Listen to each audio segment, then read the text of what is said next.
Today's June 11th, and I'm actually very excited to finally have some color and things blooming in one of the butterfly gardens. When you start a butterfly garden, most of the plants are summer plants because that's when the butterflies come. Monarchs won't be here until the end of this month or early in July. So that's when things will really start to bloom. But I used to joke that May was for purple flowering plants, and now I guess June is for yellow flowering plants because these are all evening primroses that are coming up. And let's see over here. That shrub is rue, and they have little yellow flowers on it now too. That's a host plant for the eastern black swallowtail butterfly and a few other types of swallowtails as well. And then this coreopsis, of course, is yellow and it's starting to bloom. And that's an accidental plant. I thought I was planting a red Vesuvius campion plant, which is short and it has like little red flowers on it. In that spot, I figured it would take up that spot and be cute in that corner.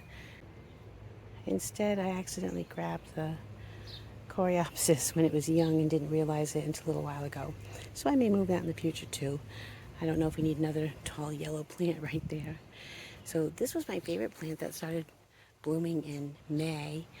This is salvia, and I just added it last year. And it's kind of halfway through its cycle, but it was so striking and beautiful when it started, and it still is very pretty too. I took a few clippings of it to try to propagate it to add to the other side of the garden. I added the mulch, but around some of the new plants that I added, you'll see that I haven't spread the mulch to the baby plants. I still have baskets on a lot of things when I first transplant them because of the squirrels. But this is the time of year when I add my annuals, because the annuals will extend the season way into October, and it still feeds the butterflies, especially zinnias. Let's see. I planted zinnias. There's one there, and there, and there. I kind of put them all along the front, and it's almost time to pinch them to try to get more blooms. This is the Queenie Lime, I think, that I'm trying new this year from seed. And then I have one in this corner that is called Country Fair, and I've used that the last couple of years from high mowing seeds. And it's really tall, and it comes in red, yellow, pinks, and supposedly purple, but I've never had a purple one yet. But those are really big and beautiful, and they last forever, and the butterflies have really liked that. I still have some black baskets here because I added a plant called nigella. It's a very ferny, light little ferns. It's Love in the Mist. And it's really kind of an earlier spring plant, but because I winter sowed them and then transplanted them, they're going to kind of take their time. I'm hoping they actually do bloom this year and they don't die in the actual heat, so we'll see how they go. Here's one that's uncovered. And I thought they would look nice next to these baby fennels that are very fern-like as well. Like very delicate leaves, foliage. And those are black swallowtail host plants as well. The mother butterflies lay their eggs, and the caterpillars hatch, eat the plant, and then go into their stages of a chrysalis into a butterfly. There actually have been a few little black caterpillars on there. I should probably try to show you. In one of my shorts, I did a close-up of looking for the eggs, and then we found the caterpillars. This is like the tallest fennel, if you can see. And it does seem kind of crazy. Let's see. I have a few tall plants. So there's that. And then in the middle there, this is like a butterfly bush. But it came from my daughter's yard, which she has a very tall one. I have a dwarf one in my other butterfly garden. And next to it is monk's hood, but that does not bloom until about November, believe it or not. And then in back there I have heliopsis. Those around the yellow, you'll see just those leaves. It's usually very, very tall, like almost 9 to 10 feet tall. But this is the first year that I pinched it to see if I could keep it kind of down a little bit lower. And I also pinched, well, pretty soon I will pinch this plant. Is called Tithonia, It's a Mexican sunflower, and it's actually one of the monarch's favorite plants. It's kind of like an orangey red color, and it does get very tall. So this year I'm going to try to pinch that one as well. The only thing I'd like to say about pinching is it can backfire, I think, because, well, first of all, I love these. This is yarrow, achillea, and I really love this color. Like, red is one of my favorite colors. I know not everyone loves red in the garden, but I love it. And I added it last year, so it looks like it's about 4 times bigger than it was last year. It was pretty small. Let's see, I had put another clump somewhere else in the garden, but it's very tiny, so I don't know if it'll show up. But what I wanted to show you, I came back here to show you, about pinching. And I did a short about this too. These little cosmos are my favorite cosmo, rubenza. They usually start off kind of ruby or magenta wine, and then they fade to different colors of mauve and pink. But do you see how small they are? They're actually only about 10 inches tall. And I pinched them this year. And last year they were almost 5 feet tall, which I loved them because you see these tall plants? I wanted them to have a background of beautiful cosmos. So when the purple monkshood bloomed in the fall, the pink cosmos would be swaying behind them. And I also planted apricota, which is a new cosmo that's kind of peach and has like a lavender ring. But again, here's one. Nope, is this the one? No, this is my parsley. Sorry, parsley is also a black swallowtail houseplant. But it was so small that I have to protect them from the squirrels. They just dig and dig and dig. Here's a little cosmo. So see the little buds? Another one, 10 inches tall. So immediately I went and planted some more seeds, and that's what this basket is protecting. Because I want tall plants in the back here to backdrop all this, like the butterfly bush, the monkshood, and then these fennel this year. I just planted them last year, so they're, I'll probably say about this height, maybe a little taller. But as you can see, that fennel is on its like 4th year or 3rd year. It gets very tall, and then it will flower at some point, go to seed. So next to that fennel, I also have a cardinal flower, lobelia. It's red, and it will grow as tall as that.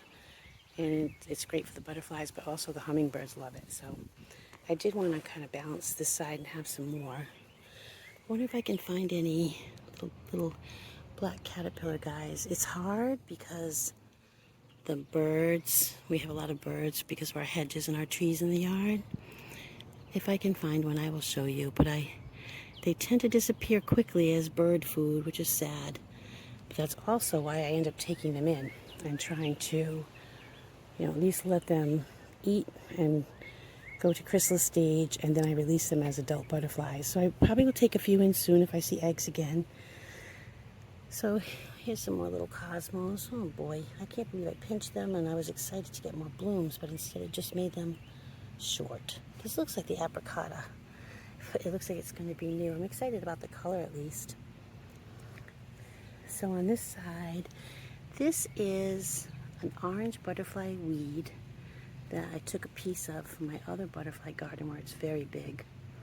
And it's doing good though. It's budding up. It sent out its roots.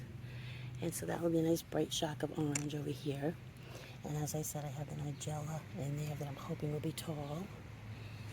These guys are coneflowers, and these will probably be next month. They're like a pinky purple, and I winter sowed those from seed. Planted them last year in the garden. There's 2 of them, and the first year they just set the roots and the leaves, so this year they will flower. Right behind it, swaying in the wind, is a swamp milkweed, and again, that was winter sowed, planted last year. And it just grows the first year stalks and leaves, and now this year it should flower. Let's see. Yep, it looks like it's going to flower soon. So it's like a purpley pink, supposedly, this milkweed. And all milkweeds are host plants for the monarch butterfly. It's the only plant that monarch butterflies, well, there's a bunch of varieties, but swamp milkweed, common milkweed, the orange butterfly weed that I just mentioned. They're all host plants for the monarch butterfly. Let's see what else we have in here. This will not bloom, but this is a lilac tree, and I'm going to move it to the end of this garden at the end of the season. I expanded the garden, and that's why I recently put down mulch. But I haven't put the mulch around the young new plants that I've added. I don't want to crowd them out. So for now, they're just under their baskets and being safe. This is a spirea. I love this little spirea. I think they're so pretty. They're pink in the spring, but then the leaves turn like yellowy and golden colors in the fall, so they add interest all year round. I did transplant one over there, but it was been busy putting down roots though, because the one in the pot that I had is flowering first. And in the middle there is a white ice ballet milkweed that I winter sowed this year and planted. So this is kind of what the other milkweed looked like last year. It just kind of grows, sets its roots, and then next year it will flower white. So let's see what else I can show you back here. Probably not too much, but I showed you the new plants I added, the zinnias. I always add zinnias and cosmos because those go all the way till October, and they feed the pollinators and the butterflies, and they add color and they're beautiful in your garden. These little guys, straw flowers, I added those this year. I've never had these in the garden, but I put them in a couple places. When I saw them, I researched them. Each plant really puts out a lot of buds, so they should be big with a lot of flowers. So that should add some nice color. Right next to it is a pink carnation, and it's a perennial carnation. I wasn't sure it was going to take. I used to have them in pots. So I planted it here last year, and look, it looks like it's going to bud, so I'm excited about that. It's a beautiful carnation. It has a really beautiful scent. I love carnations. It's my birthday flower, January. So let's see. I still have this tiny little, this is a lavender plant from my daughter's yard, but it's so cute. It has like one little bud. I think it's going to have like one little lavender bud this year. It'll establish itself. So let's see over here. Yeah, this is the butterfly bush.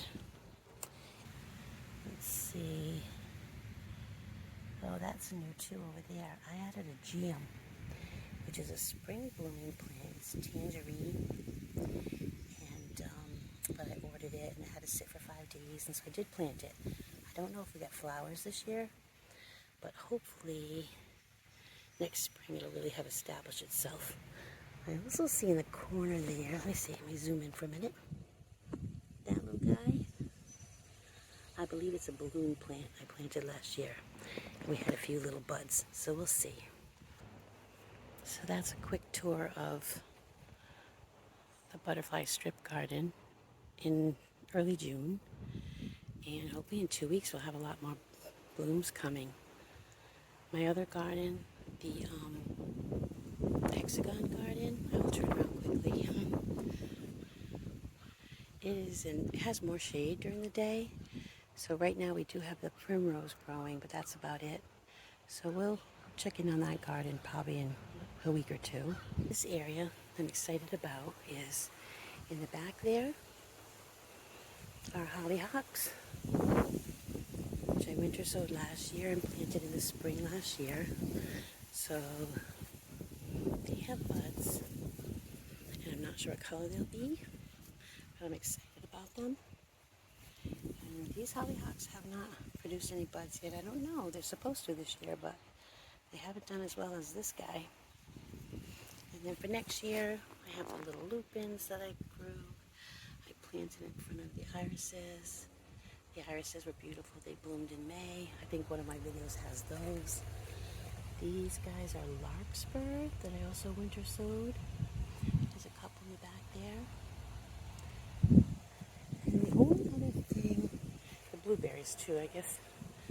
Blueberries are exciting, right? But the birds always beat me to them. And I don't really mind, because I like the wildlife in the yard. There's the blueberries. We do sneak in a few. I could put netting over it, but I like to share with the birds. The other thing in this garden This big patch right here is all going to be Monarda, which is red bee balm. That will bloom in July, 1st of July. And there's a ton of it here growing so tall and crazy. I have a few in the other garden. Right down here. But for some reason in this garden they don't do well. They're tall and spindly and they're not very attractive. But when the seeds got into this back shrub area, it's amazing how tall they are. They're up to the wisteria. And we'll probably be able to see the hummingbirds from the window when they come. And speaking of hummingbirds, this area are canna lilies, red, that a neighbor gave me, and they keep expanding. And these are a hummingbird favorite. And these guys are milkweed, common milkweed, which is spreading in different areas of the yard. I have another video on that. We have it in our concrete planters, which contains it, but they do grow. See, there they are over there too. So the only way to keep them from really expanding is to keep cutting them down to the roots, the ground, and blocking the sun source to them. But it's hard for me because I do like to provide for the monarchs. So right now, these aren't bothering me too much. But if they expand much more, I'm going to have to wage a war. That is the update tour for this garden in June. Thanks for watching.